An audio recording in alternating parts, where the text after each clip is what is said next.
আসসালামু আলাইকুম dear students, welcome to another class. আজকের এই ক্লাসটিতে আমরা ডাইস শব্দটির পর গুরুত্বপূর্ণ কি কি প্রিপজিশন বসতে পারে সেই সম্পর্কে জানার চেষ্টা করব। দেখো, ডাইস শব্দটির পর গুরুত্বপূর্ণ অনেক প্রিপজিশন বসতে পারে, তার মধ্যে অন্যতম হচ্ছে এইগুলো। ডাইস শব্দটির পর অপ্রিপজিশন তখনই বসবে যদি কেউ রোগে, দুর্ভিক্ষে কিংবা দারিদ্র্যে মারা যায়। চলো আমরা এক্সাম্পলের মাধ্যমে দেখে আসার চেষ্টা করি। যেমন ধরো, he died of cancer.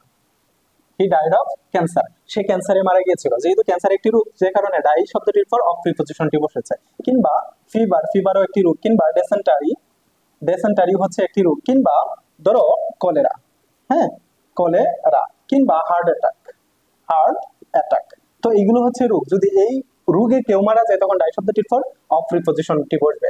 Dyer পর ফ্রম প্রিপজিশনটি বসতে পারে যদি কেউ অতিরিক্ত কোনো কাজ বা অতিরিক্ত কোনো কিছুর কারণে মারা যায়, তখন কিন্তু ডাই শব্দটির পর ফ্রম প্রিপজিশনটি বসবে। যেমন ধরো, he died from over eating.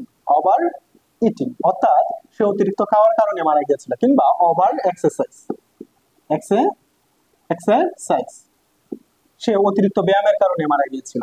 So অতিরিক্ত কোনো কিছুর কারণে যদি মারা যায় তখন কিন্তু ডাই শব্দটির পর ফ্রম প্রিপজিশনটি বসবে। ডাই শব্দটির পর বাই প্রিপজিশনটি বসতে পারে যদি কেউ আত্মহত্যা কিংবা দুর্ঘটনায় মারা যায়। যেমন ধরো, he died by accident. He died by accident, সে দুর্ঘটনায় মারা গিয়েছিল।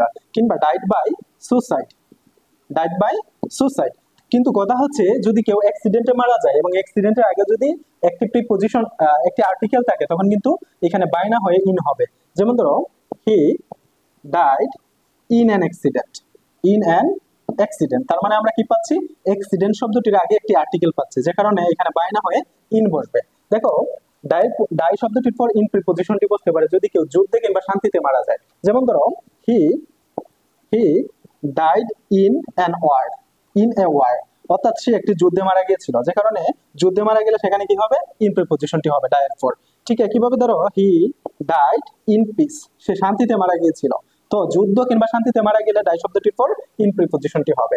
ডায়ের পর ফর প্রিপজিশনটি হবে যদি কেউ আত্মত্যাগ করে, পরিবার কিংবা দেশ কিংবা অন্য কারোর জন্য যদি কেউ মারা যায়, আত্মত্যাগ করে, তখন কিন্তু ডাই শব্দটির পর ফর প্রিপজিশন হবে। যেমন ধরো, many many fighters, many fighters died for the freedom of our country. Freedom of our country, our country. দেখো, অনেক যোদ্ধা আমাদের দেশের মুক্তিযোদ্ধার জন্য, মুক্তির জন্য বা স্বাধীনতার জন্য কি করেছিল? আত্মত্যাগ করেছিল কিংবা মারা গিয়েছিল। তার মানে তারা আত্মত্যাগ করেছিল বলে ডাই শব্দটির পর ফর প্রিপজিশনটি বসেছে। ঠিক একইভাবে দেখো, ডাই শব্দটির পর এট প্রিপজিশনটি বসতে পারে যদি কেউ ঝুঁকিতে থাকার কারণে মারা যায়। যেমন ধরো,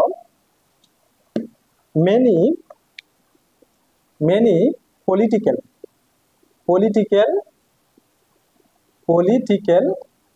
activist died at a stake।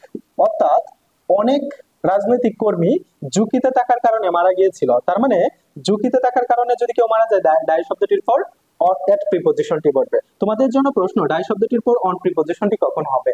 তোমরা চাইলেই কমেন্ট বক্সে জানিয়ে দিতে পারো। তো আজকের এই ক্লাসটি আমরা ডাই শব্দটির পর গুরুত্বপূর্ণ কি প্রিপজিশন বসতে পারে সেই সম্পর্কে আলোচনা করেছি।